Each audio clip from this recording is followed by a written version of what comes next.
Il y a 86 400 secondes dans une journée. La différence entre les personnes qui savent ce qu'elles veulent, ainsi que pourquoi elles le veulent, et les autres, se fera dans leur manière d'optimiser ces 86 400 secondes. Cette vidéo est la suite de ma dernière vidéo sur le sommeil polyphasique. J'avoue avoir un peu abusé avec ce challenge, jusqu'à me mettre dans le mal pour ça. Je te laisse aller voir la première partie si c'est pas déjà fait, pour en retirer un maximum de celle-ci, et aussi pour me voir souffrir comme un connard. Salut, ça va? Un point important que je voulais aborder avant de commencer la vidéo, c'est pourquoi est-ce que je fais ça? C'est vrai au final, Mathias, pourquoi est-ce que tu te mets à dormir 2 heures par-ci, 30 minutes par-là, pendant une semaine d'affilée? Parce que j'avoue que je commence à en avoir un peu ma claque là.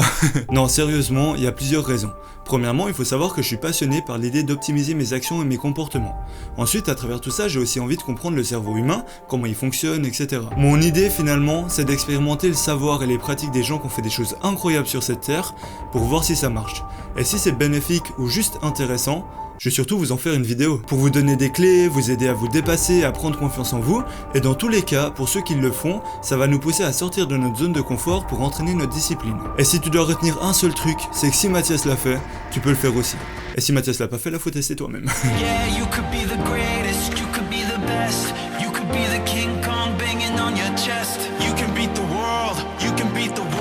Je me suis rendu compte en faisant un calcul d'ingénieur vraiment complexe qui se résume en une règle de 3, qu'en dormant en moyenne 8 heures par jour, ça représente un tiers de notre temps.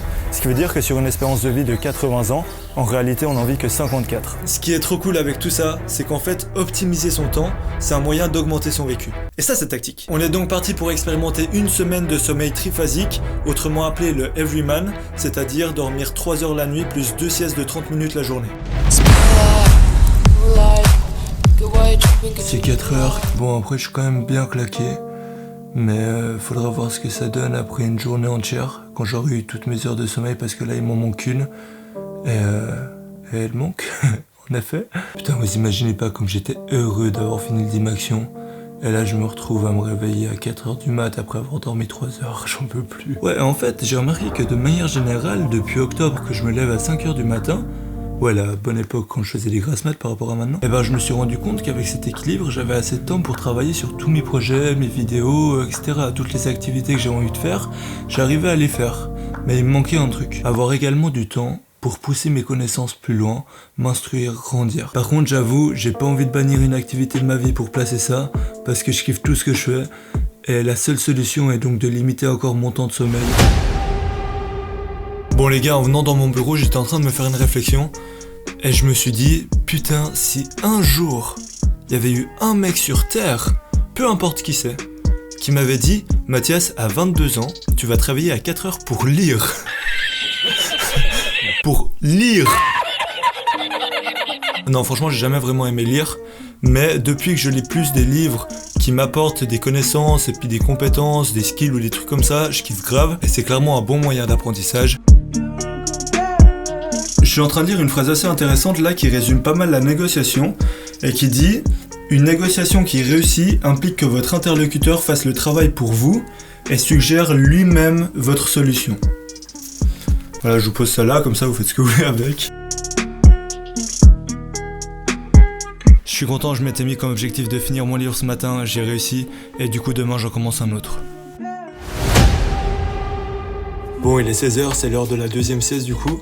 La première, elle s'est plutôt bien passée. En même temps, ça se résume à dormir, donc forcément que ça se passe bien. C'est juste au réveil, franchement, c'est vraiment une galère. J'ai vraiment cette envie de dormir longtemps et tu peux pas, c'est trop chiant, ouais. Mais là, la sieste de 16h, donc que je vais faire maintenant, elle est vraiment dangereuse. Tu sais, c'est le coup de pompe. Vers 16h, 17h, si tu t'endors, mon gars, tu te réveilles, tu parles chinois. Et tu parles mandarin le soir quand t'arrives plus à t'endormir en plus. Putain...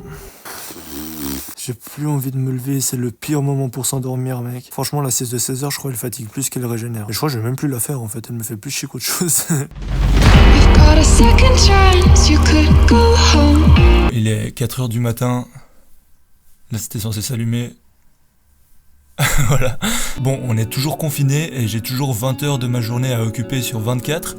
contrairement aux 10 actions où j'en avais 22. Et du coup j'ai eu une idée, c'est qu'un jour sur deux de cette expérience, j'allais répondre à une question assez personnelle sur moi, pour qu'on apprenne un peu à se connaître, comme si on parlait face à face dans un café tranquille, sauf que là y a pas de café, j'ai 3 éclairages devant moi qui me pètent les yeux. Et du coup hier j'ai publié une story Insta avec les petites box à questions, comme ça vous avez pu poser toutes les questions que vous voulez. Et honnêtement c'est trop bien parce que vous êtes lâchés, franchement j'en ai eu je sais pas combien, donc merci beaucoup, allez me follow si vous voulez participer aux prochaines vidéos. Et on est parti pour la première question. Donc que dirais-tu à quelqu'un qui voudrait commencer YouTube mais qui n'ose pas se lancer? C'est cool cette question parce que je vais pouvoir la généraliser à tous les projets, toutes les ambitions, etc.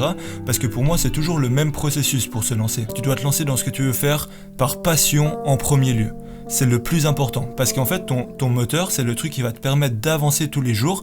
Il doit être monstrueux parce que des échecs tu vas en traverser, des déceptions tu vas les collectionner mon gars, et si ton moteur il est pas assez grand, tu vas abandonner direct. Si t'as un intérêt financier ou alors que tu le fais pour la notoriété, etc., ça sera pas assez fort pour te garder chaque jour dans ce que tu fais. En tout cas, ça sera jamais aussi fort que la passion. Parce que si t'es passionné, t'auras pas besoin de te forcer à taffer.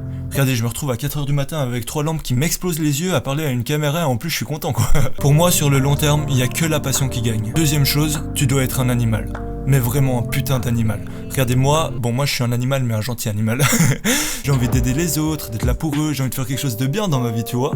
Mais je le fais à 2000%. C'est-à-dire que quand j'arrête de filmer là, j'éteins ma caméra, je charbonne comme un connard. Parce que sans ça, et c'est un peu dur ce que je veux dire, mais y a pas la place pour tout le monde. Faut être un requin un peu, tu vois. Mais pas un fils de pute. T'as pas besoin de la mettre à l'envers à tes concurrents pour te faire grandir toi, donc respecte les autres, ton entourage, sois content de les voir grandir, mais sois meilleur. Et c'est comme ça que t'avanceras plus vite. Sinon, si ta question elle est vraiment par rapport à YouTube, moi je peux te conseiller qu'un seul truc, c'est de changer ta perspective de la concurrence.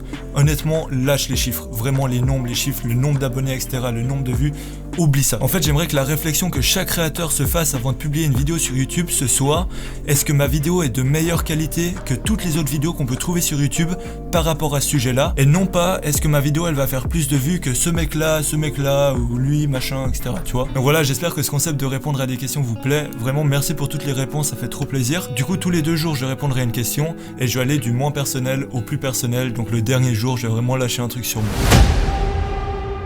Bon les gars, je voulais tester un peu le sport avec ce cycle de sommeil, voir un peu ce que ça donne, etc. Si c'est tenable.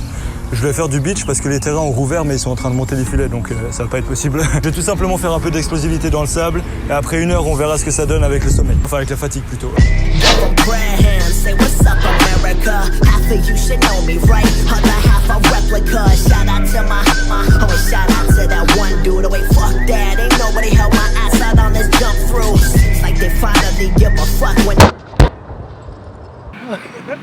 Mon gars, ça fait 2 ans que j'ai pas joué, j'ai l'impression. Bon, je viens de faire 1 heure d'entraînement et honnêtement, ça va. Franchement, je pense qu'avec ce cycle de sommeil, on peut clairement tenir des entraînements de 1 heure, voire 1 heure et demie. Par contre, moi, typiquement, ça m'arrivait de passer 8 heures au terrain de beach et de tenir sans souci. Là, je sais que c'est un truc que je pourrais pas faire et qu'après 1 heure et demie à m'entraîner comme ça, je serais explosé avec un sommeil triphasique. Du coup, c'est cool parce que ça peut avoir ses avantages en fonction de la situation. Typiquement, moi, c'est grave avantageux maintenant qu'on est en confinement et que je peux travailler plus sur mes projets et que j'ai plus de temps vu que j'ai moins de sport.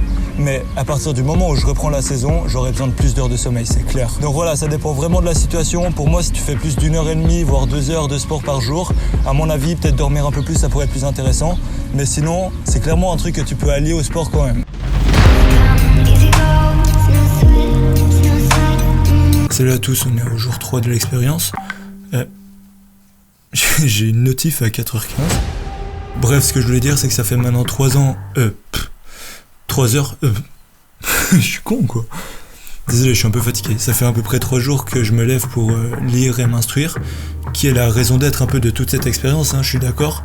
Mais c'est vraiment dur pour moi de me poser devant mon bureau sans travailler. J'ai toujours un truc que je pourrais faire pour avancer dans mes projets. Pour moi, la créativité, c'est limité. Je pourrais toujours faire des choses et quand je suis là devant mon bureau, j'ai envie d'avancer pour mes projets. Ouais, problème de gain un peu buzzy, tu connais? Non, je déconne, mais il y aura toujours un truc à faire pour m'améliorer. Donc c'est dur, je fais un énorme effort sur moi-même pour rester discipliné par rapport à ça. Je sais exactement pourquoi je le fais, pourquoi je lis, pourquoi je m'instruis, etc. Donc je vais continuer et c'est cool. Mais juste pour vous dire que je galère en vrai. Hier, j'ai eu quand même pas mal de couilles d'imprévus et tout ça. Du coup, je me suis mis à travailler le soir, etc. Et au final, je suis allé au lit plus à 2h qu'à 1h parce que j'avais vraiment du retard et fallait que je taffe, vraiment, j'ai pas le choix. Et là, je me rends compte que juste 1 heure de sommeil en moins, enfin bon, 1 heure de sommeil en moins, en l'occurrence, ça fait un tiers. Donc voilà, 2 heures au lieu de 3, ça pique un peu. Surtout quand j'avais quand même installé un peu une petite habitude, genre je m'y étais fait, je commençais à devenir vraiment bien et ça me convenait. Et là, juste 1 heure de sommeil en moins, je vous avoue que je suis un peu éclaté, mais bon, bref. Du coup, aujourd'hui, je vais prendre 1 heure pour travailler sur le taf que j'ai à faire là et 1 heure pour quand même lire et m'instruire. Ok, là je viens de penser à un truc, pour moi c'est une révélation. Je me suis dit, non mais sérieusement, c'est pas possible que des gens créent des cycles de sommeil polyphasique et qu'à chaque sieste, quand tu te réveilles, t'es explosé pendant 1 heure et t'es pas du tout productif. Il y a un truc qui cloche, c'est pas possible. Et cette réflexion m'a poussé à l'hypothèse que éventuellement, c'est peut-être plus optimal de faire une sieste de 20 minutes plutôt que 30. Comme ça, t'as pas le temps de te réveiller d'un sommeil profond. Parce qu'il faut savoir que c'est hyper désagréable de se réveiller d'un sommeil profond et c'est pour ça que je me sentais un peu mal, tu vois. C'est ce que je constate quand je me réveillais des siestes, tout simplement. Parce qu'il faut savoir aussi qu'il est déconseillé, si tu te réveilles naturellement 1 heure avant que ton réveil sonne, de retourner te coucher et de risquer de retomber dans un sommeil profond. Tu te sentirais beaucoup moins frais que d'avoir dormi 1 heure de moins au final. Du coup, si tu te réveilles naturellement à 6 heures alors que ton réveil sonne à 7 heures, eh ben, va travailler et trouve un truc à faire, ça sera mieux. Bref, tout ça pour dire qu'à partir de maintenant, je vais essayer les power naps, comme ils appellent ça en anglais, je trouve ça beaucoup plus stylé qu'en français. La sieste.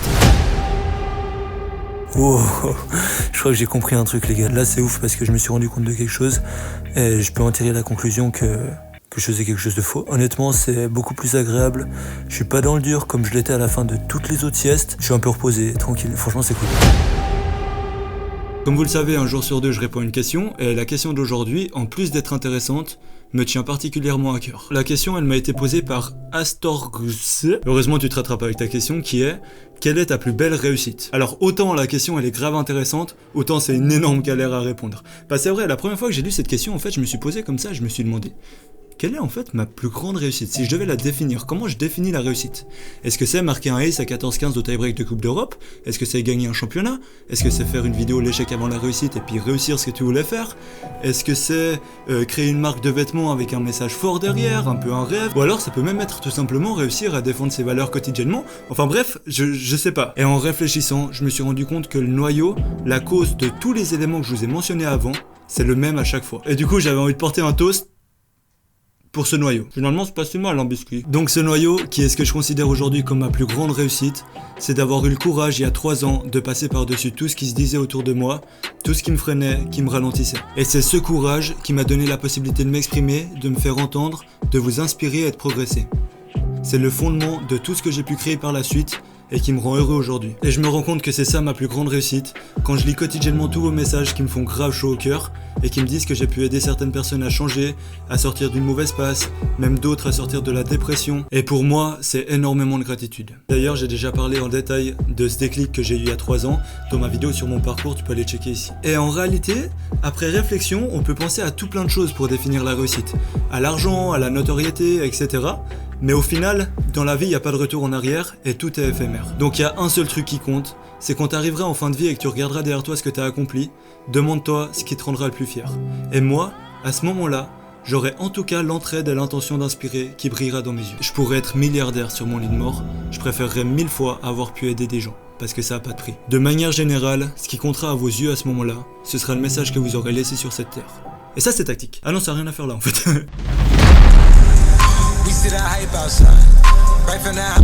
On est le jour 6, je vais d'abord conclure la vidéo en revenant sur les points importants de l'expérience, et ensuite je répondrai à la dernière question. Par rapport à la fatigue, je vous ai pas donné plus de nouvelles que ça, tout simplement parce que j'ai l'impression de m'y être fait assez vite, surtout depuis que j'ai découvert les siestes de 20 minutes au lieu de 30. En vrai c'est un truc de base connu de tous, j'ai rien découvert, c'est juste que les Everyman c'était 30 minutes, du coup je me suis mis dans la tête que c'était 30 minutes et puis voilà. Mais bref, ce changement a été significatif. Ensuite, le fait d'avoir pris du temps pour moi pour grandir en tant qu'individu m'a été grave bénéfique, vu qu'en une semaine, j'ai quand même passé 14 heures à travailler sur moi-même. J'y ai vu que des aspects positifs, t'apprends, tu découvres, t'élargis tes horizons, et en plus c'est un super moyen de prendre confiance en toi, vu que t'es centré sur toi-même.